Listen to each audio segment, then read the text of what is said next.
క్లాస్లో December prelims mains కొత్త class start అవుతుంది. ఈ నెంబర్కి కాల్ చేసి రిజిస్టర్ అవ్వండి. లిమిటెడ్ సీట్సే ఉన్నాయి. 2004 ఎన్నికల ఫలితాలు దేశంలో బీజేపీకి షాక్ ఇస్తే కాంగ్రెస్ కు విజయాన్ని అందించాయి. ఆ ఎన్నికల్లో కాంగ్రెస్ తన మిత్రపక్షాలతో విజయం సాధించింది. 10 ఏళ్ల తర్వాత తిరిగి అధికారంలోకి వచ్చింది. పార్టీ విజయంలో కీలక పాత్ర పోషించిన సోనియా గాంధీయే ప్రధాని పీఠం ఎక్కేందుకు సిద్ధమయ్యారు. అందరూ ఊహించింది కూడా ఇదే. కానీ విపక్షాల నుంచి తీవ్రమైన విమర్శలు. ఒక విదేశీయురాలు భారతదేశ ప్రధాని ఎలా అవుతారంటూ ప్రశ్నలు. ఇటలీలో జన్మించిన సోనియా గాంధీ రాజీవ్ గాంధీని ప్రేమ వివాహం చేసుకున్నారు. భారత పౌరసత్వం పొందిన సోనియా దేశ ప్రధాని అవ్వడానికి ఒప్పుకోలేదు. ప్రతిపక్ష నాయకులు సుష్మా స్వరాజ్, ములాయం సింగ్ యాదవ్, శరద్ పవార్ లాంటి వారు తీవ్రంగా వ్యతిరేకించారు. దీంతో సోనియా వెనక్కు తగ్గారు. మరి ప్రధాని ఎవరా అనే ఉత్కంఠ రేపిన సమయంలో ఆఖరి నిమిషంలో మన్మోహన్ సింగ్ పేరు ప్రకటించారు. ప్రధానిగా మన్మోహన్ సింగ్ ప్రకటన అందరిని ఆశ్చర్యానికి గురిచేసింది. ఆయన శక్తి సామర్థ్యాలపై నమ్మకం లేక కాదు, కానీ అప్పటికే కాంగ్రెస్లో తలలు పండిన నేతలున్నారు. పార్టీలో పెద్ద పెద్ద నాయకులైన ప్రణబ్ ముఖర్జీ, చిదంబరం లాంటి వారిని కాదని మన్మోహన్ సింగ్కే పాలన పగ్గాలు అప్పగించడం సంచలనమైంది. మన్మోహన్ తెలివితేటలు, అపార జ్ఞానం, అంకిత భావంతో పనిచేయడం ఆయనకు ప్రధాని పదవి దక్కేలా చేశాయి. అంతకంటే ఓ నమ్మకస్తుడు కావాలనుకున్న సోనియా గాంధీ మన్మోహన్ను అందలం ఎక్కించారు. అలా మన్మోహన్ సింగ్ భారతదేశానికి మొదటి సిక్కు మరియు హిందూయేతర ప్రధానమంత్రి అయ్యారు. ప్రధానమంత్రి అయ్యాక మన్మోహన్ సింగ్ను విమర్శలు వెంటాడాయి. ఆయనను సోనియా గాంధీ వెనుక ఉండి నడిపిస్తున్నారని, పూర్తిస్థాయి అధికార బాధ్యతలు స్వతహాగా నిర్వహించడం లేదని ఆరోపణలు ఎదుర్కొన్నారు.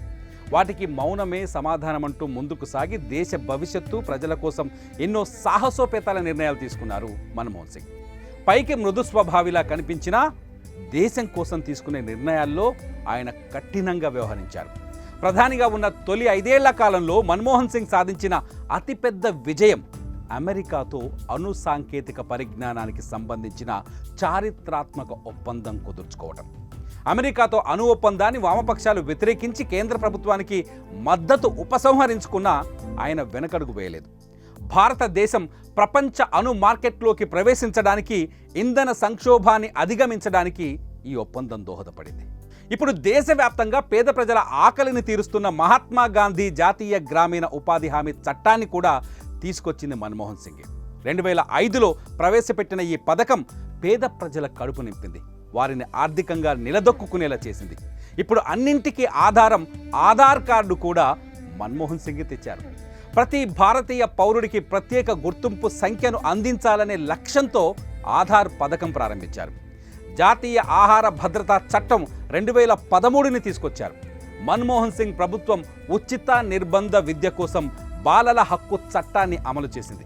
రోడ్లు, విద్యుత్, నీటి సౌకర్యాలకు ప్రాధాన్యతనిస్తూ గ్రామీణ ప్రాంతాల్లో మౌలిక సదుపాయాల అభివృద్ధికి మన్మోహన్ సింగ్ భారత్ నిర్మాణ్ యోజనను ప్రారంభించారు. జననీ సురక్ష యోజన, జాతీయ గ్రామీణ ఆరోగ్య మిషన్ వంటి పథకాలను తీసుకొచ్చారు. ఆయన హయాంలో అధిక ఆర్థిక వృద్ధి రేటును నమోదు చేసింది భారతదేశం. భారతదేశ జీడిపి వృద్ధి రేటు 2004-2008 మధ్య 8% కంటే ఎక్కువగా నమోదైంది. హంగు ఆర్భాటాలకు దూరంగా ఉంటూ, విమర్శలకు మౌనంతోనే సమాధానమిస్తూ దేశాభివృద్ధికి చేసిన సేవను ఈ దేశం, ఈ మట్టి ఎప్పటికీ మర్చిపోదు.